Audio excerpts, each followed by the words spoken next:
this could cost Universal so much money, and that does not look half bad. So there's really only one spot left in all of Universal Studios, and that's... And then this door is also open, and there's materials right there that are being painted. Okay guys, we're back at Universal Studios Florida. It's time for a massive Halloween Horror Nights 2026 update. There are some Easter eggs that have been put inside the park for HHN 35, but there's a lot of confusion and speculation about what's going on with the HHN Tribute Store for this year, so we have a whole rundown to talk about that. New merchandise, construction updates, new Easter eggs. So on that note, it's time to talk about the Halloween Horror Nights shirt of the day. We're gonna go back to HHN 23. So we had Resident Evil that year, so on that note, let's roll the commercial.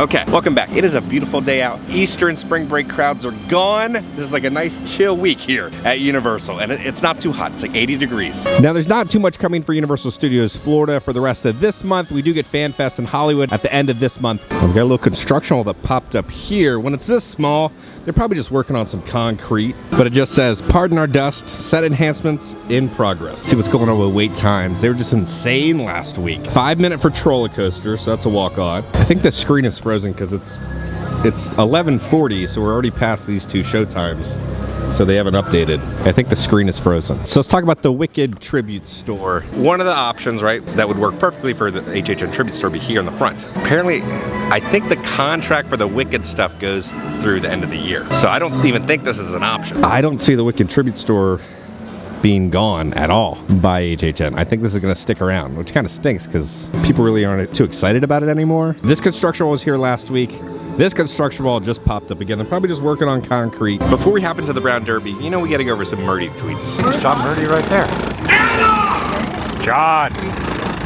So someone asked John this. Something I noticed with the tents as they rise up is similar infrastructure to that of Terrifier last year becoming a consistent note. Going forward, will all houses located outside, including the sound stages, be attempted to have that kind of infrastructure? John says, that's for heat extraction. So up there, where the Terrifier house was last year, there's no AC in any of those houses, except for maybe one room if it's themed, and if there's a budget, but there's no AC in any of those houses, so those performers sweat to death up there. That's why they're kind of intense. They're able to get some airflow in there to cool everybody down. But speaking about tweets, the Halloween Horror Nights Twitter account tweeted out this. This post is not for an announcement, so they posted it at 10:35. When we have these different announcements for the houses, it'll drop at 10:35 in the morning. They're just kind of getting us ready for what's gonna be coming. Pop into the Brown Derby, see what's discounted in there. Some weapons from Dark Universe. They got some Velocicoaster stuff. How to Train Your Dragon. Again, this stuff rotates every single day. These are new. They got a Count Dracula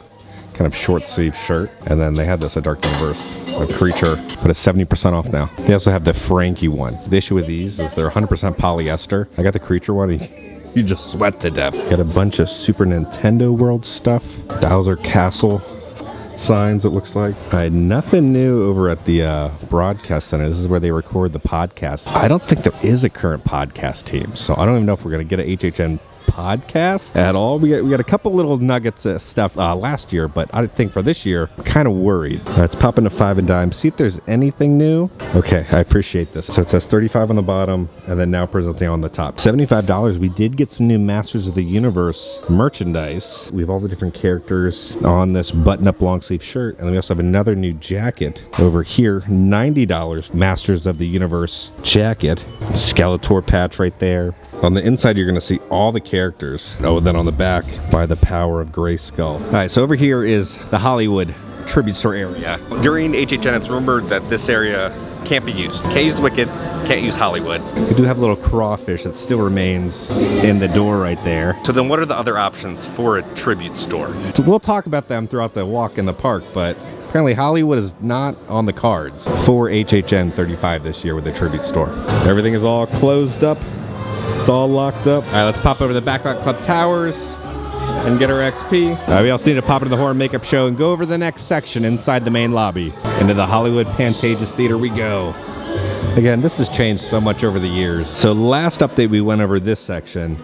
Now we'll go over this section with Frankenstein's monster. But we do have a bust here. We have a bust of Lon Chaney. So down here, this is what it says about Lon Chaney. Lon Chaney was known as the man of 1,000 faces. Honoring his groundbreaking artistry in makeup effects, his career spanned over 100 films, including his grotesque creations of Quasimodo in The Hunchback of Notre Dame and Eric the Phantom in The Phantom of the Opera. So up there, that's Jack Pierce, one of the best makeup artists of all time. Jack Pierce created a name for himself, designing the iconic makeups of Dracula, Frankenstein's monster, the Mummy, and the Wolfman. His reputation as Universal's mad genius has endured and established him as a pioneer in the field of makeup and creature design. So let's read this one. Karloff offered to remove his partial bridge work as part of the monster makeup process to create the sunken cheek look. Then we'll come over here. Bela Lugosi was offered the role of the monster but refused on the grounds that his character would not speak. Though he eventually played the role in Frankenstein Meets the Wolfman in 1943, Lugosi also insisted on creating his own makeup for the monster, but his design was rejected. Lugosi was originally offered the role of Dr. Frankenstein by original director Robert, but Carl insisted that Lugosi play the monster. Test footage of Lugosi in monster makeup was filmed by Flory on the set of Dracula. Soon after, Flory was replaced by James Whale as director, and Lugosi was replaced by Karloff. Then we're going to come over here. During the filming of The Bride of Frankenstein in 1935, Boris Karloff sweated off 20 pounds, laboring in the hot costume and makeup. Early during filming, he slipped and fell, breaking his leg in the fall. The metal struts used to stiffen his legs for the famous monster lurch helped keep the bones in place until they were properly set. So then when we come down here, we're gonna talk a little bit more about Frankenstein's monster. At the climax, the monster carries Dr. Frankenstein up the mountainside and through the mill. At the insistence of James Whale, Boris Karloff eventually carried Colin in these shots, which were filmed for hours over several days. The 41-year-old Karloff had physical difficulties due to moving in the padding, makeup, and heavy boots with lifts. He badly injured his back carrying Clive, who was nearly the same size as Karloff. Back problems continued to plague Karloff throughout the remainder of his life. Then we're going to come over here to the Mummy. For the Mummy in 1932, makeup artist Jack Pierce spent 8 hours applying Karloff's makeup. So many layers of cotton were glued to Boris Karloff's face to create Imhotep as a mummy that Karloff was unable to move his facial muscles, even to speak. And then the last little part is over here for the bride. Elsa was only 5'4", but for the role was placed on stilts that made her 7 feet tall. The bandages were placed so tightly on her that she was unable to move and had to be carried about the studio and fed through a straw.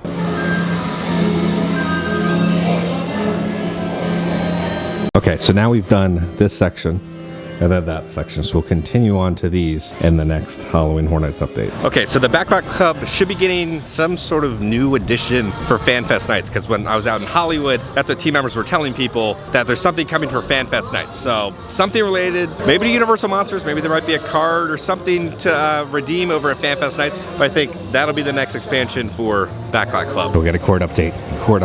The extension cord has moved. It's been wrapped up in the tree. It just looks like the extension cord has been wrapped up and placed in the tree to be used at some point. I wish every day was like this. This is like California weather today. We still don't know when the Texas park is opening for Universal.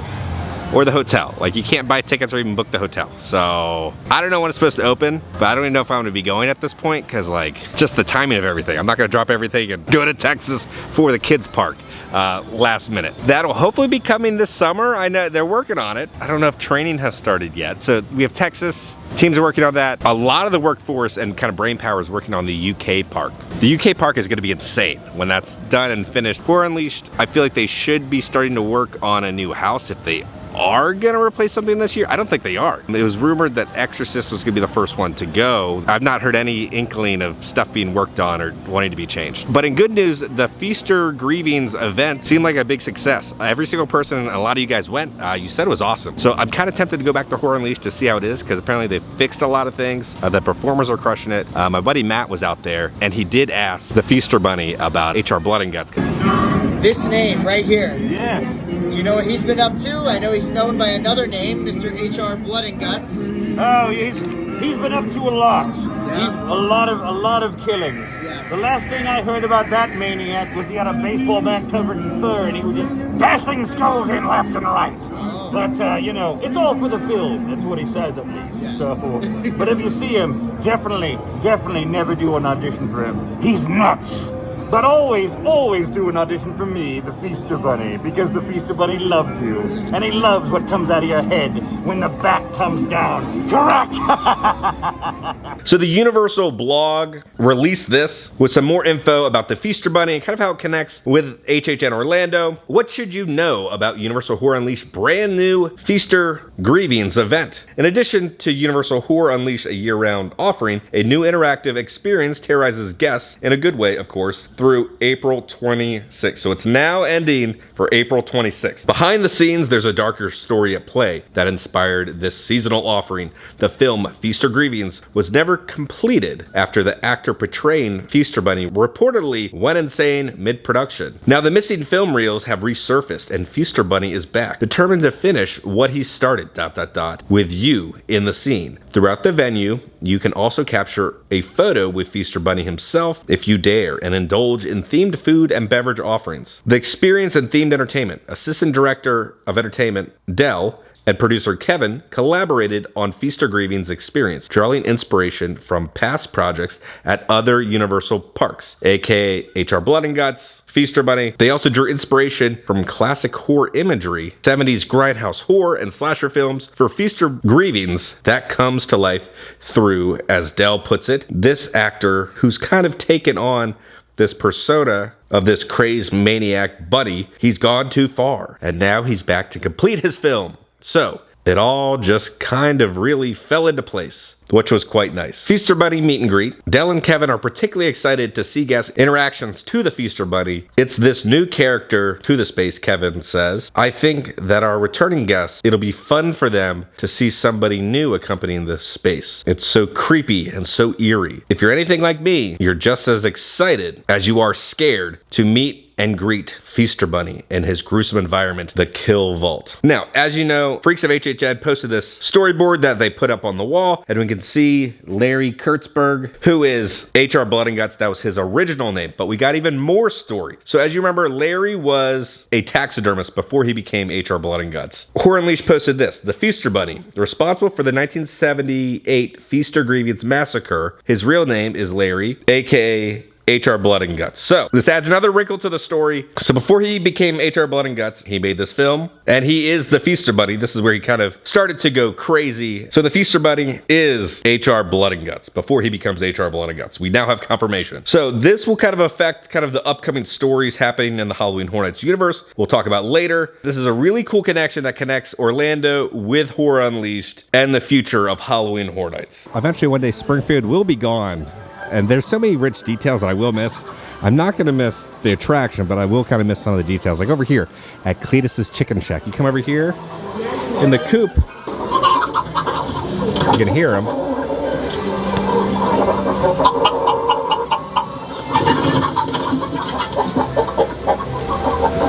Does look like one of the chickens was smoking a cigarette in there. It's little details like this with just sound in this little coop that really made you feel immersed as if you were in Springfield.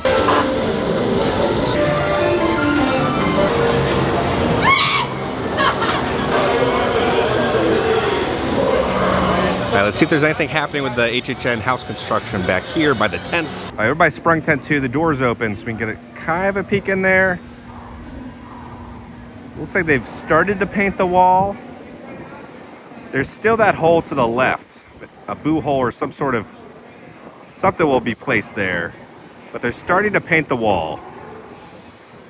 So that's Sprung Tent 2. Sprung Tent 1, also the doors are open. You can see some of the teams working. They're working inside the house. We can see inside there some electrical, a painted wall. And then this door is also open, and there's materials right there that are being painted.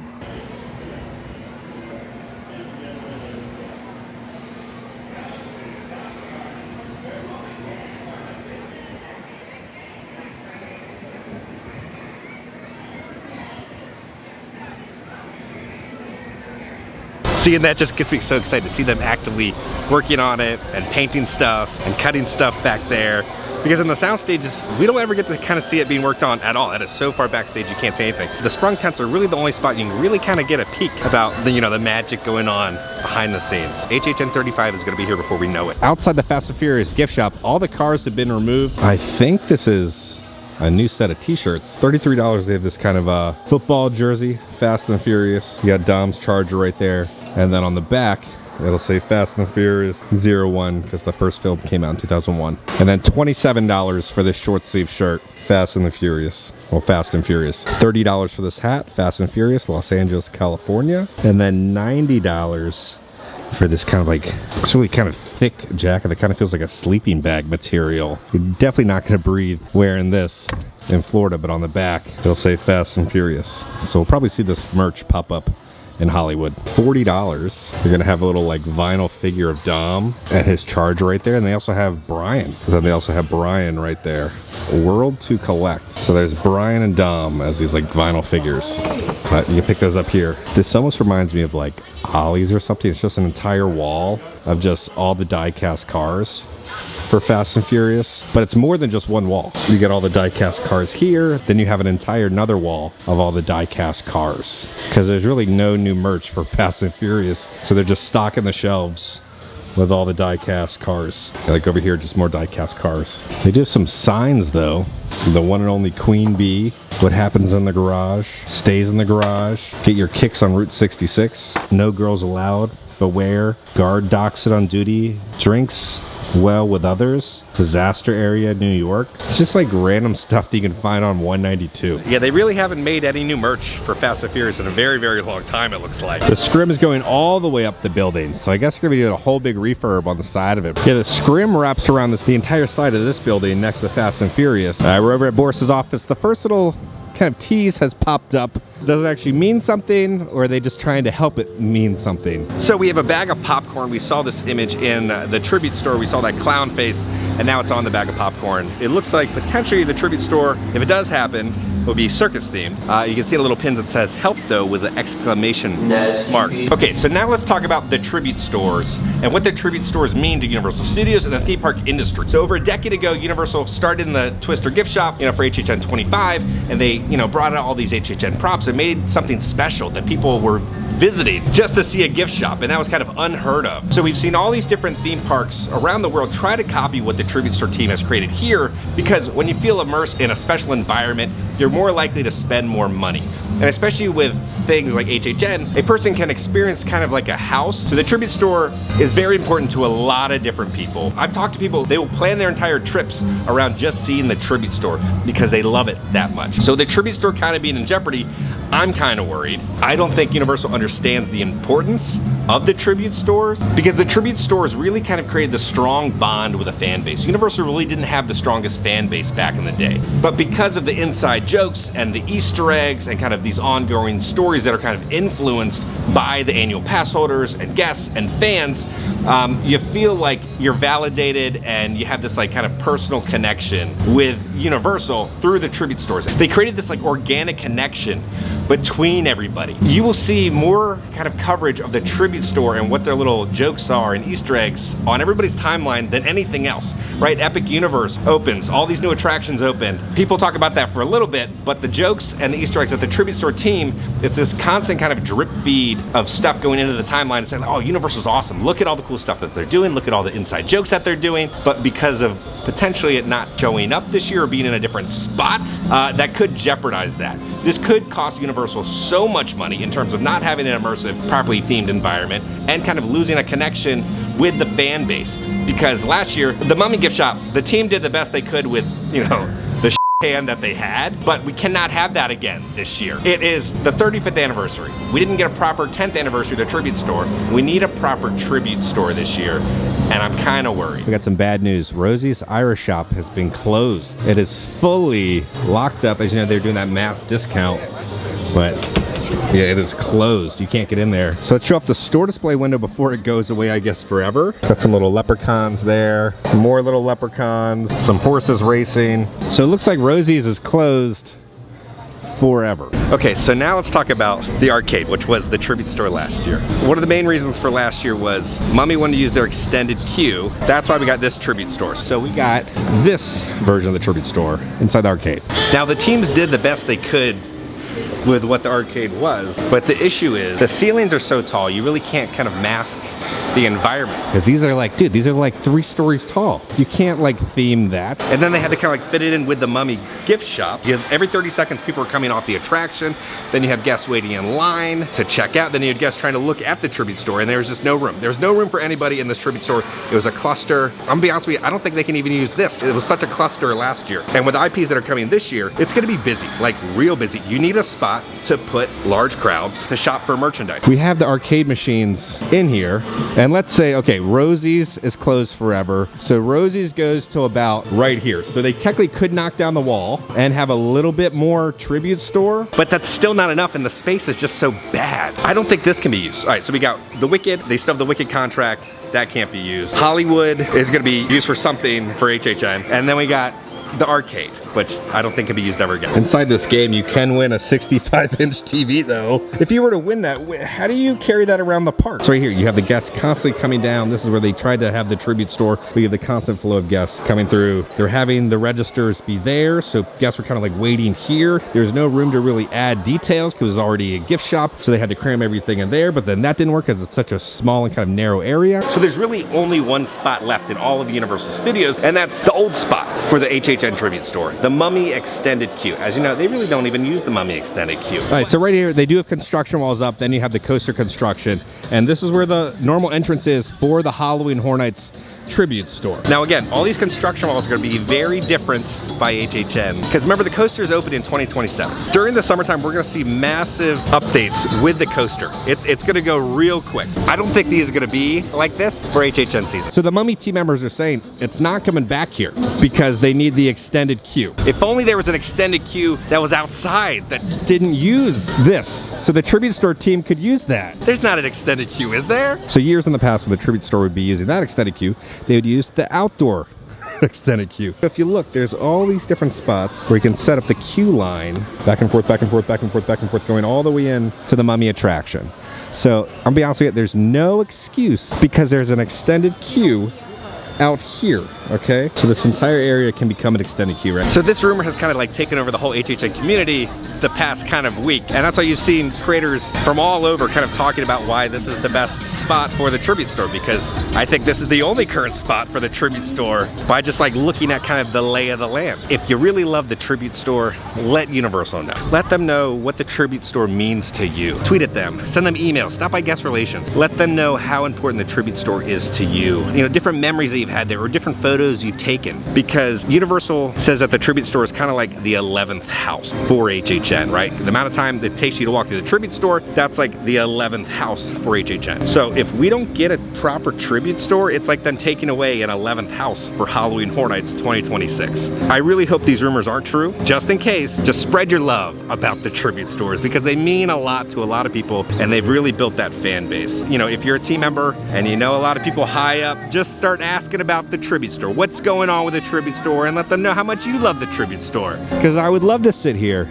and see a wonderful tribute store right there with a wonderful scare zone that's going to be here. And then because of the temporary construction wall there's no ramp that you can get down, so they added a ramp here. So when you're getting off the Jimmy Fallon attraction, there's a ramp for you. We've popped over to the All Hallows Eve Lost Emporium, see if there's anything new. They got the shirts, all the sizes, all the magnets. Tumblers are gone. They do have the mystery boxes. But here's a new Halloween t-shirt company shirt, $37. Get your fortune told. Some ghosts are on the side. The Starbucks over here at Islands is still closed. It's been a while, so if you want Starbucks, you gotta go to Universal Studios or CityWalk. Over here by Cinnabon, there's also construction walls that have popped up right there. And then also Lost Continents over there. So as you know, they put up the construction walls, what, 2 weeks ago? The next kind of movement in the land, entertainment's been told that May 15th is the last time they're gonna be having their entertainment over there. So I don't know if the walls are gonna pop up on the 16th, but if you love the entertainment in the Lost Continent, stop by there. Say goodbye to your favorite character, but May 15th is kind of the final time that there'll be entertainment over there. So then what happens to entertainment at Universal Studios? Because right now, there's really no shows here. There's not too many characters. I feel like Universal needs to really kind of put an investment back into the entertainment offerings. Epic is awesome, right? We have all those great performers out there, but I feel like Universal and Islands need some love with some new characters. Not too much stuff changes at the theme parks. You know, every couple years, we might get a new ride or something like that. When you add in those fresh characters, it kind of gives a fresh experience every time you come into the park. It's like the tribute store. Every 3-4 months, we can always count on a new tribute store coming in to kind of add in that fresh element to kind of tide the fans over and to get guests coming in and not have to wait for a new attraction to happen. So that's why the tribute stores and entertainment are so important. I'm not trying to rant, it's just I'm passionate. I love Universal so much. I care about Universal so much. That's why I want to like talk about issues that I'm not a fan of or decisions that I'm not a fan of, because I love it and I want the best for Universal, and there needs to be someone kind of like, I feel like an outside force kind of guiding people in the right direction of where decisions need to be made.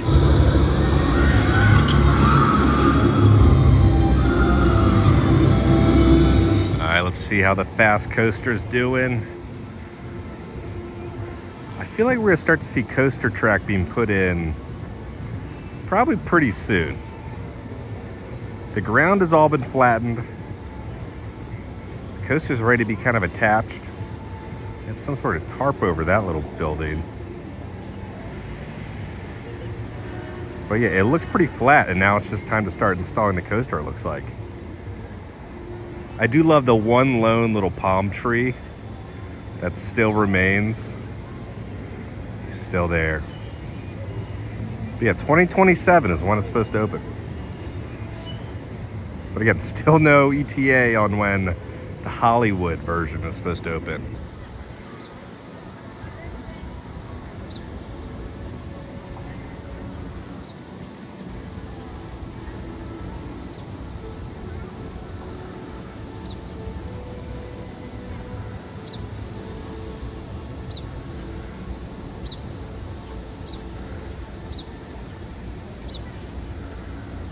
Bad news, if you're an Epic Universe Preview Center fan, it's officially closed. It's all curtained up in there. So there'll be a new store coming, but Universal did officially have their announcement statement. This is what they had to say. So the Preview Center is closed, but the beloved Universal Legacy store is set to return in late April with exclusive retro merchandise and photo opportunities inspired by iconic Universal Studios Florida attractions and films from Universal Pictures, including E.T., Jaws, Back to the Future, and Universal Monsters. The Legacy store will take the place of the Epic Universe Preview Center. And then also, Five Guys is coming to CityWalk. Popular fast food burger joint Five Guys is bringing its fresh, made-to-order burgers and fries to Universal CityWalk later this summer. This new addition will take over the existing Burger King Whopper Bar location, which will close effective April 21st. Five Guys is already extremely expensive as it is. Who knows how much it's going to cost now? It'd be $30 for a milkshake, burger, and fries, I bet. There it is, the Whopper Bar. You can see it's the world's first. Opened in 2009 here.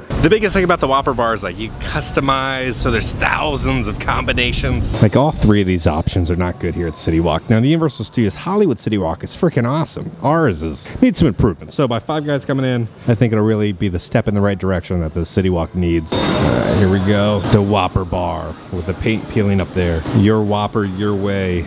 Over here, BK Whopper Bar, world's first. It started as a spark. It's spread to an inferno. 100% flame broiled beef topped with unique ingredients. America's favorite burger with more than 1 million ways to have it your way. You can also pick up your Burger King crowns here. Is the size of a freaking softball. I don't know. I got the California. It's got like crispy onions, bacon, American cheese, guacamole. Like that does not look half bad. Watch this be like the best Whopper I've ever had.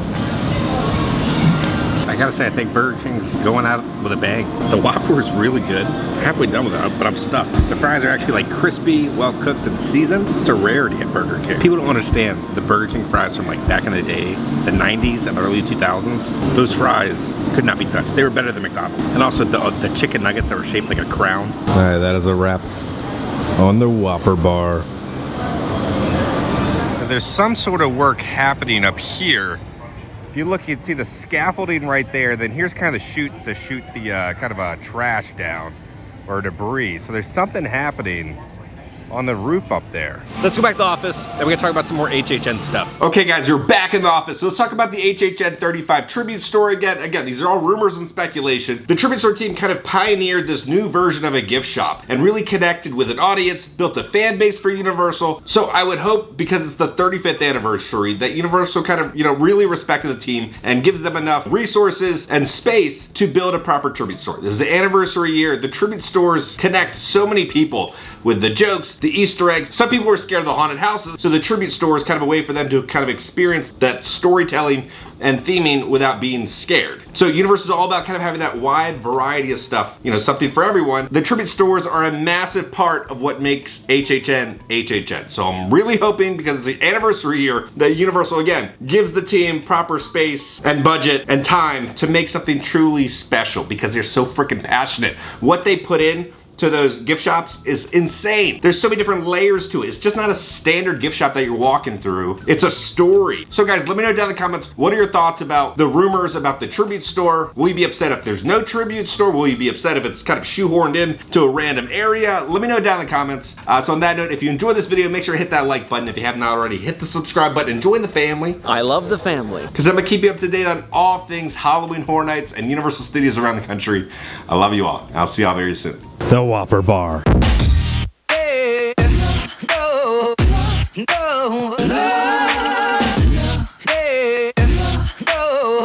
Watch this be like the best I've ever had.